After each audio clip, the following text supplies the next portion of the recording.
Dearest gentle reader, एक ऐसी रात जहाँ पूरी मैजिकल वर्ल्ड सेलिब्रेट कर रही थी, लेकिन एक छोटा बेबी चुपके से एक बोरिंग नॉर्मल घर के डोरस्टेप पर छोड़ दिया गया। क्यों? और वो बेबी इतना स्पेशल क्यों था? तो स्टोरी शुरू होती है प्रिवेट ड्राइव के नंबर 4 से, जहाँ रहती है डर्सली फैमिली। अंकल वेनन जो हर स्ट्रेंज चीज़ से इरिटेट हो जाता है, आंट पेटोनिया जो सब कुछ नॉर्मल और परफेक्ट रखना चाहती है, और उनका स्पॉइल्ड बेटा डडली। ये फैमिली प्राउडली अपने आप को ऑर्डिनरी समझती है। जैसे बुक की आइकनिक ओपनिंग लाइन कहती है, Mr and Mrs Dursley of number 4 Privet Drive were proud to say that they were perfectly normal, thank you very much. लेकिन उस दिन सुबह से ही दुनिया अनयूजुअल लगने लगती है। वेनन ऑफिस जाते वक्त देखता है कि एक कैट स्ट्रीट साइन को ऐसे देख रही है जैसे मैप पढ़ रही हो। स्ट्रेंज है ना? तो दिन भर आउल्स ब्रॉड डे लाइट में उड़ रहे होते हैं। अजीब क्लोक्स पहने लोग सीक्रेटली व्हिस्पर कर रहे होते हैं, और बार बार एक ही नाम सुनाई देता है, पॉटर्स। जैसे जैसे रात होती है, एटमॉस्फेयर और मिस्टीरियस हो जाता है।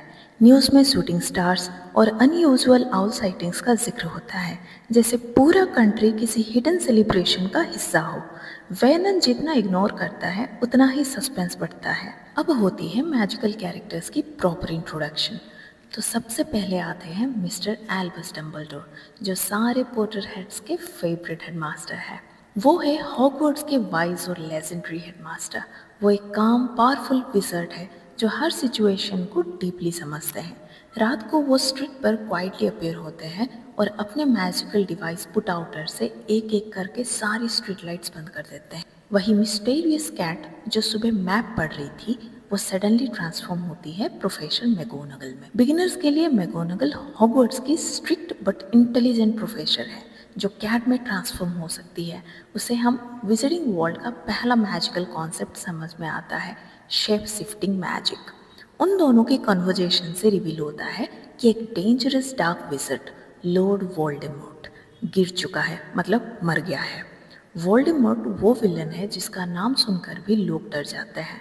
उसने हैरी पॉटर के पेरेंट्स लिली और जेम्स पॉटर को मार दिया था। तो सडनली तब आसमान से एक उड़ता हुआ मोटरसाइकिल जो है वो नीचे आता है। उसमें आते हैं रूबियस हैग्रिड। तो हैग्रिड कौन है ये तो हम चैप्टर 3 में पढ़ेंगे डिटेल में। हैग्रिड जो है वो पॉटर हेड्स के और सबके बहुत ही ज़्यादा फेवरेट कैरेक्टर है। उनका पर्सनालिटी देखे तो एकदम जायंट से बॉडी है, वाइल्ड बियर्ड है, लेकिन दिल से सबसे सॉफ्टेस्ट कैरेक्टर जो है वो हैग्रिड ही है। हैग्रिड हैरी के साथ एक बहुत ही ज़्यादा इमोशनल बॉन्ड शेयर करते हैं पहले ही दिन से।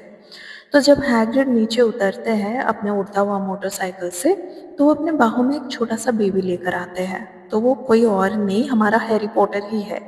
और यहाँ स्टोरी की सबसे मैजिकल मिस्ट्री रिवील होता है कि वोल्डेमॉर्ट जो है उसने बेबी हैरी को भी मारने की कोशिश की थी, लेकिन किसी डीप प्रोटेक्टिव लव मैजिक की वजह से वो कर्स जो है वो उल्टा उसी पर बैकफायर हो गया था, आई मीन वोल्डेमॉर्ट पर।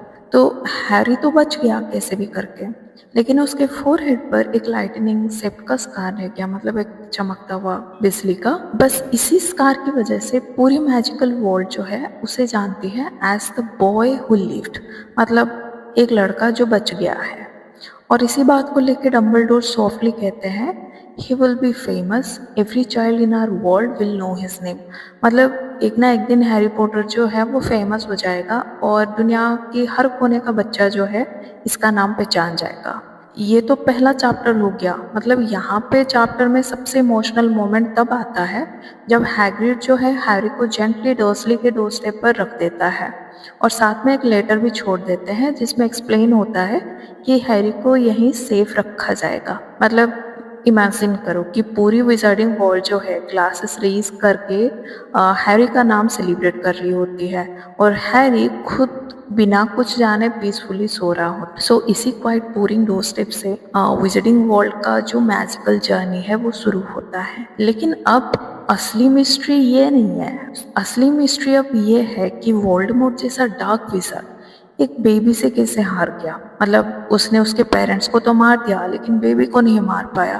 और हैरी के स्कार के पीछे कौन सा ऐसा डीपर मैजिक छुपा था कि जो उसे मरने से बचा दिया लेकिन एक स्कार दे दिया। तो ये तो हमें नेक्स्ट चैप्टर पढ़ने से ही पता चलेगा। तो नेक्स्ट चैप्टर जानने के लिए प्लीज सब्सक्राइब।